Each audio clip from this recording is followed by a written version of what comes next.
রবিবার। তো আজকে আমাদের তারাপীঠ থেকে বাড়ি যাওয়ার পালা। এখন বাজে ওই প্রায় 7:30। তো আমরা রেডি হয়ে গেছি, এবার বেরোবো। ওই যে আমাদের গাড়ি দাঁড়িয়ে আছে, তো চলো যাওয়া যাক।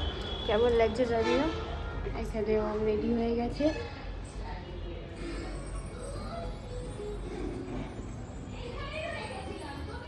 আমরা তারাপীঠ থেকে এখন বেরিয়ে পড়েছি, যাচ্ছি শান্তিনিকেতনের উদ্দেশ্যে। ওখানে কিছু সাইট সিন ঘুরে তারপর বাড়ির দিকে রওনা হব।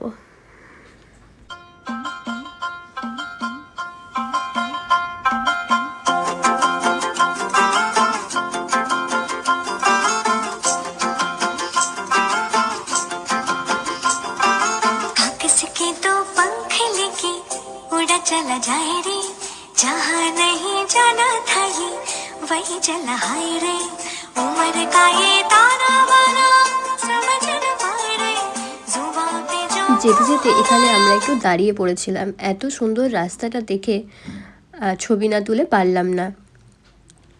দেখো রাস্তাটা কি সুন্দর, যেদিকেই তাকাবে সেদিকেই সবুজ আর সবুজ।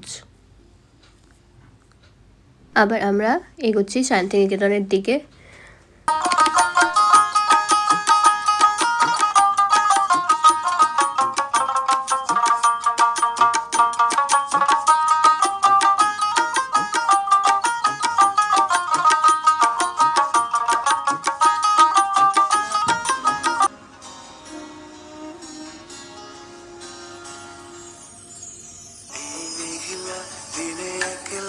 ঘরে থাকে না তো মন কাছে যাব কবে পাবো ওগো তোমার নিমন্ত্রণ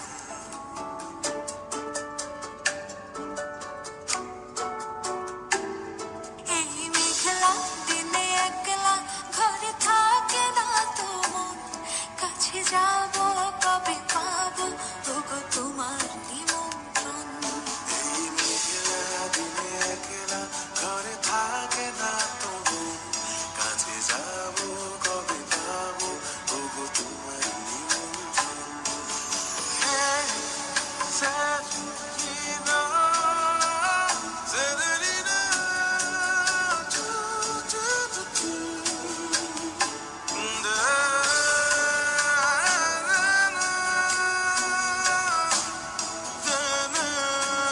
আমরা এখানে নেমেছি একটু টিফিন করতে, তো তারপরেই দেখো বৃষ্টি চলে এসেছিল।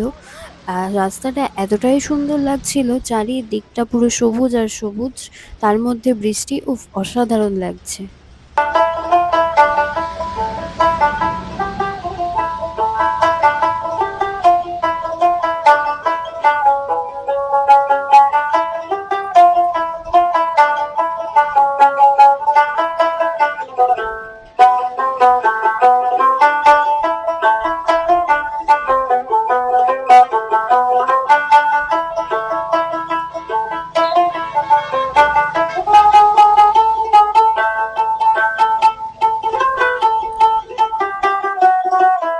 আমরা প্রথমেই চলে গেছিলাম ডিয়ার পার্কে। তো ওখানে গিয়ে আমরা টিকিট কাটার জন্য রেডি হচ্ছিলাম, কিন্তু ওখানে টিকিট কাউন্টারে জানতে পারি যে প্রত্যেকজন যারা যারা এন্ট্রি করবে তাদের প্রত্যেকের আইডি কার্ড, আইডি প্রুফ লাগবে। তো সেই সময় আমরা আইডি প্রুফ ক্যারি করিনি, তাই আমাদের ব্যাক করতে হয়েছিল।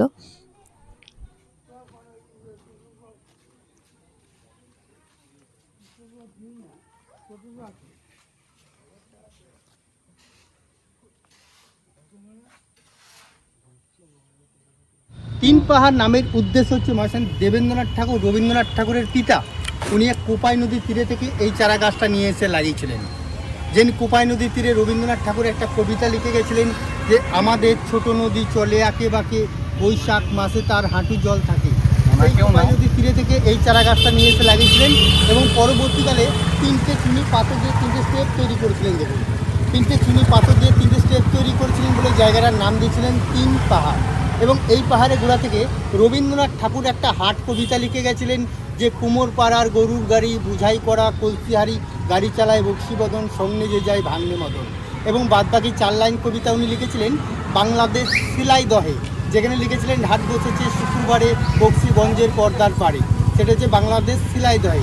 এবং এই গাছটাকে আপনারা দেখতে পাবেন বাংলা সহজ পাঠ বইয়ে দেখবেন ফার্স্ট পেজে চিত্রশিল্পী নন্দলাল বসুর দেখবেন ব্ল্যাক কালারের পেন্টিং করা আছে, এবং 3খানা চুনি পাথর নিয়ে আসা হয়েছিল, একটা বাংলাদেশ সেলাইদহ থেকে, একটা কলকাতা জোড়াসাঁকো থেকে, আর একটা শান্তিনিকেতন থেকে। সেই 3টে চুনি পাথর দিয়ে 3টে স্টেপ তৈরি করেছিলেন বলে জায়গাটার নাম দিয়েছিলেন 3 পাহাড়। তো শান্তিনিকেতনে পৌঁছে আমরা একটা নিয়ে নিয়েছিলাম টোটো। তো সেই টোটোতে করেই ঘুরছিলাম বিশ্বভারতীর প্রত্যেকটা জায়গা উনি ঘুরে ঘুরে দেখাচ্ছিলেন, আর বলে দিচ্ছিলেন যে কোনটায় কি জিনিস আছে বা কোনটা কিভাবে তৈরি হয়েছে। টোটোর চালক যিনি ছিলেন তিনিই আমাদের গাইড করে দিচ্ছিলেন। তো বেশ ভালোই লাগছিল, মজাই লাগছিল ঘুরতে। তো চলো আরো এগিয়ে যাওয়া যাক।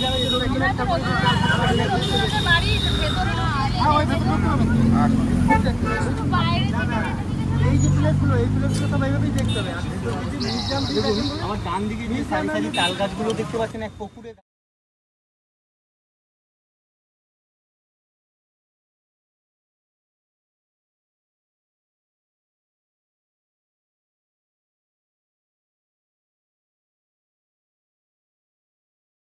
ধাপের মধ্যে।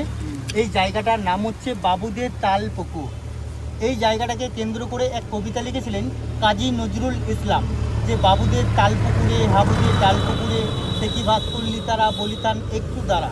তাই শান্তিনিকেতনের মধ্যে মহাশয় দেবেন্দ্রনাথ ঠাকুর যখন প্রথম আসেন, শান্তিনিকেতনের জলের খুবই অভাব ছিলেন, তাই মহাশয় দেবেন্দ্রনাথ ঠাকুর এই পুকুরটা কাটানো করান এবং এই পুকুরটার নাম দিয়েছিলেন তাল পুকুর। পুকুরে ধাপটা রয়ে গেছে, তার সাথে তাল গাছগুলো, ওই তাল গাছ ওটা মাঝখানে পুকুর আছে। হ্যাঁ, ওটা পুকুর এখন বুঝে গেছে পুকুরটা।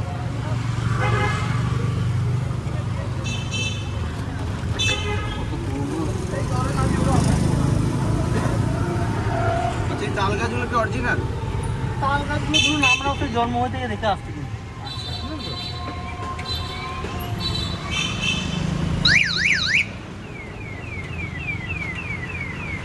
দেখুন আমার ডান দিকে যে খড়ের চাল মাটির বাড়ির জায়গাগুলো দেখতে পাচ্ছেন, এই জায়গাটার নাম হচ্ছে মৃণালিনী আনন্দ পাঠশালা।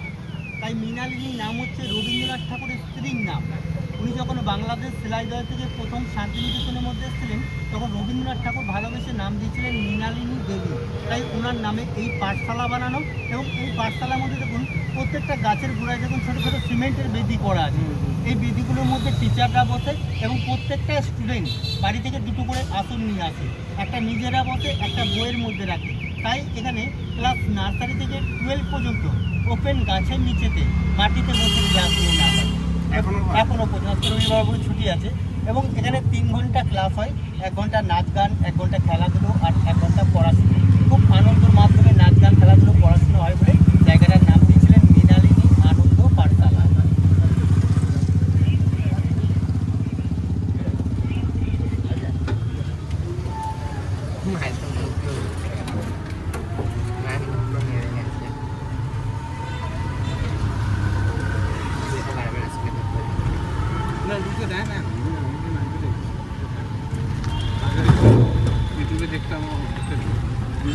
ঢুকতে দিত, আমরা লকডাউনের আগে ঢুকতে দিত, এখন ওয়াল হেরিটেজে দেখুন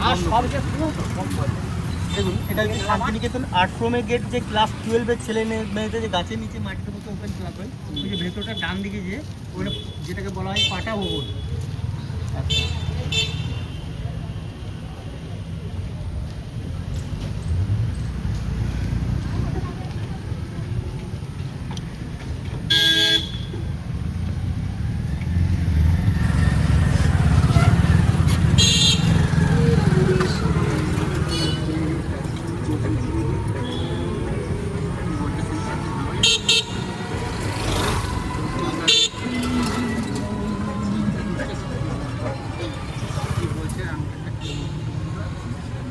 কার ব্যাপারে বলছো?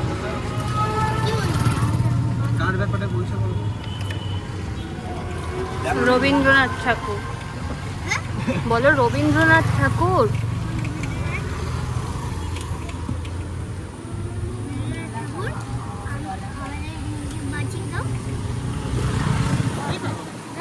আমার বাঁ দিকে যে বিল্ডিংগুলো দেখতে পাচ্ছেন, এটা হচ্ছে বিশ্বভারতী সেন্ট্রাল লাইব্রেরি। যে রবীন্দ্রনাথ ঠাকুর যখন শান্তিনিকেতনের মধ্যে প্রথম 5খানা স্টুডেন্টকে দিয়ে শান্তিনিকেতন বিশ্ববিদ্যালয় তৈরি করছিলেন, আর এখন হচ্ছে শান্তিনিকেতন বিশ্বভারতীর স্টুডেন্ট ছেলে মেয়ে হচ্ছে 14,000, এবং এখানে টোটাল 22খানা ভাষা নিয়ে পড়াশোনা হয় এবং 22টা ডিপার্টমেন্টের বই কিন্তু বিশ্বভারতী সেন্ট্রাল লাইব্রেরিতে পাওয়া যায়।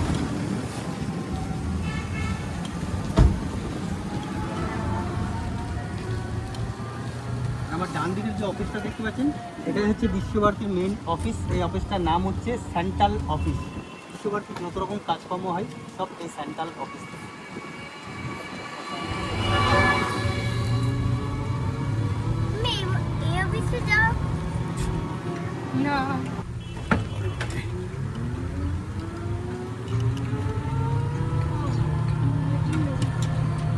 আমার ডান দিকে যে মাঠটা দেখতে পাচ্ছেন, এটা হচ্ছে শান্তিনিকেতন পৌষ মেলার মাঠ। যে পৌষ মাসের বাংলা পৌষ মাসের বাংলা 7 তারিখে এবং ডিসেম্বরের 23 তারিখে শান্তিনিকেতনে এই মাঠের মধ্যে মেলা আছে।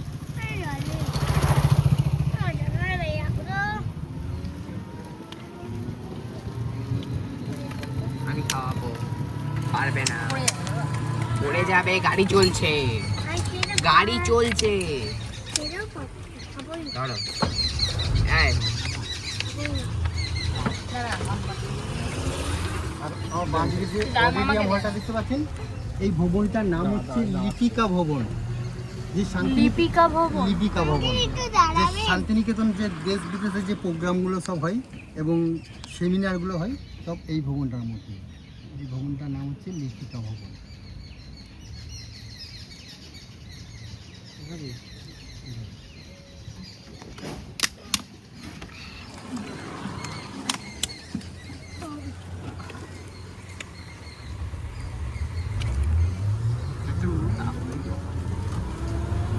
এটা আমাদের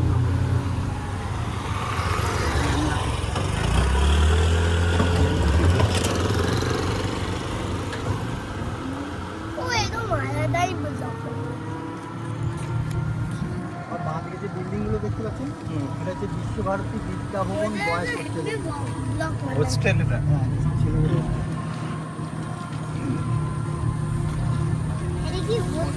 ছেলেদের হচ্ছে? বাবার একটা ব্যবস্থা করে দিন। হ্যাঁ, করে দাও। ব্যাগও তো নিয়ে আসা আছে। ব্যাগ আছে, সমস্ত কিছু আছে, রেখে দাও। এই যে বাঁ দিকে যে বিল্ডিংগুলো দেখছেন, এটা হচ্ছে Visva Bharati international guest house area. আচ্ছা,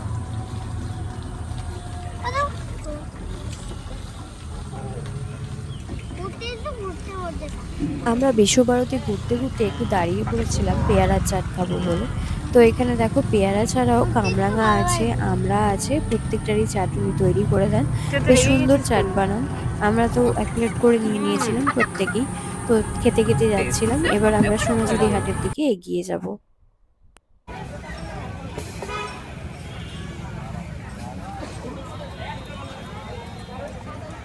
আরে হাত তোরা দুজনে ওইদিকে গেছিস তো? এবারে বাবুর হাত এরকম ভূমিকা মেরে দেওয়া হচ্ছে।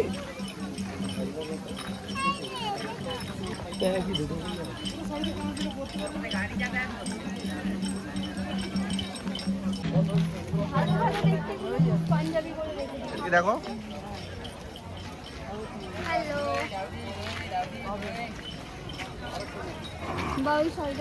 কোন সাইডে দেখো। ওই মিয়া ওর দাম চিয়া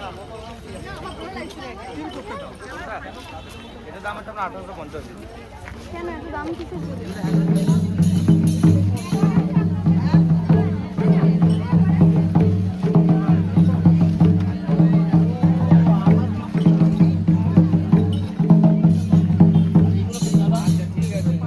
তো সোনাঝুরি হাট ঘুরতে ঘুরতে অনেকটাই বেলা হয়ে গেছিল, তখন বাজে প্রায় 2টো কি 2:30।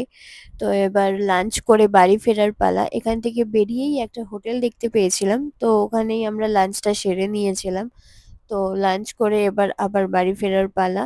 তো চলো ভিডিওটা এখানেই শেষ করলাম। কেমন লাগলো ভিডিওটা অবশ্যই কমেন্ট বক্সে কমেন্ট করে জানিও।